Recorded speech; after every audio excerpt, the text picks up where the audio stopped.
Friends previous வீடியோவில் வந்து எழுத்து இலக்கணம் வந்து டீட்டெயிலாக எக்ஸ்பிளைன் பண்ணியிருந்தேன். இந்த வீடியோவில் வந்து குயிக்காக நம்ம வந்து சம் குவிஸ் கொஷின்ஸ் வந்து கவர் பண்ணி நம்மளோட அண்டர்ஸ்டாண்டிங் எப்படி இருக்குது இந்த டாப்பிக்லன்னு சொல்லிட்டு ஐடென்டிஃபை பண்ணிட்டு நீங்கள் இம்ப்ரூவைஸ் பண்ணிக்கலாம். ஸோ டைம் வேஸ்ட் பண்ணாமல் நமக்கு டைரெக்டாக குவிஸ்க்கு போயிடலாம். ஸோ சார்பெழுத்துக்கள் எத்தனை வகைப்படும்? 10 வகைப்படும். ஆன்சர். ஸோ குறுக்கங்கள் எத்தனை வகைப்படும்? 6 வகைப்படும். குறுக்கங்கள் என்னென்னா அதோட ஓசையிலிருந்து குறைந்து ஒலிக்கிறது தான் குறுக்கம். இது என்னென்ன குறுக்கம்னா குற்றியலுகரம், குற்றியலுகரம், ஐகார குறுக்கம், அவ்கார குறுக்கம், மகர குறுக்கம், ஆயுத குறுக்கம். ஸோ குறுக்கம்னு வரதுனால 4 ஞாபகம் வச்சுக்குவீங்க. பட் இதையும் ஞாபகம் வச்சுக்கோங்க. குற்றியலுகரம், குற்றியலிகரம் இதுவும் வந்து குறுக்கங்கள் தான். ஸோ குறுக்கங்கள் எத்தனை வகைப்படும்? 6 வகைப்படும். என்னென்ன? குற்றியலுகரம், குற்றியலிகரம், ஐகார குறுக்கம், அவ்கார குறுக்கம், மகர குறுக்கம், ஆயுத குறுக்கம்.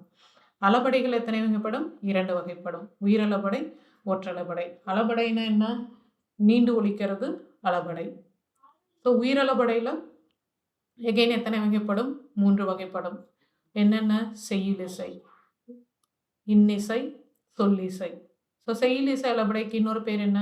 இசை நிறை அளபடை. ஸோ செய்யுளிசை அளபடைனா என்ன?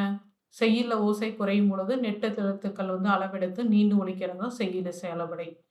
எக்ஸாம்பிள் ஓ ஓதல், உரார், நல்ல படா.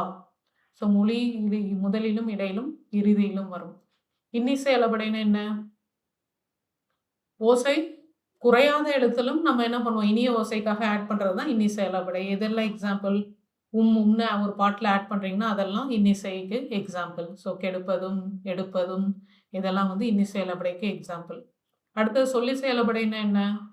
ஒரு பெயர்ச்சொல் வந்து எச்ச சொல்லாக மாறி அளவெடுக்கிறது தான் வந்து சொல்லிசை அளபடை. ஸோ எச்சம்னா என்ன? வினையெச்சம்னா உங்களுக்கே தெரியும். ஈ முடியறது எல்லாமே வினையெச்சம். ஸோ உரநிசை, வரநிசைன்ற ஒரு பெயர்ச்சொல் வந்து வினையெச்சமாக மாறுறது தான் வந்து சொல்லிசை அளபடை. அடுத்தது ஒற்றளபடைனா என்ன? உயிரளபடைனா உயிரெழுத்துக்கள் அளவெடுக்கும். ஒற்றளபடைனா மெய்யெழுத்துக்களும் ப்ளஸ் ஒரு ஆயுத எழுத்தும் அளவெடுக்கும். எத்தனை மெய்யெழுத்துக்கள் அளவெடுக்கும் அப்படின்னு சொல்லி கேட்டால் இந்த ஆயுத எழுத்தை விட்டுட்டு 10 மெய்யெழுத்துக்கள் தான் அளவெடுக்கும்னு சொல்லணும். ஸோ மொத்தமாக ஒற்றளபடையில் எத்தனை எழுத்துக்கள் அளவெடுக்குன்னு கேட்டால் 11ன்னு எழுதணும்.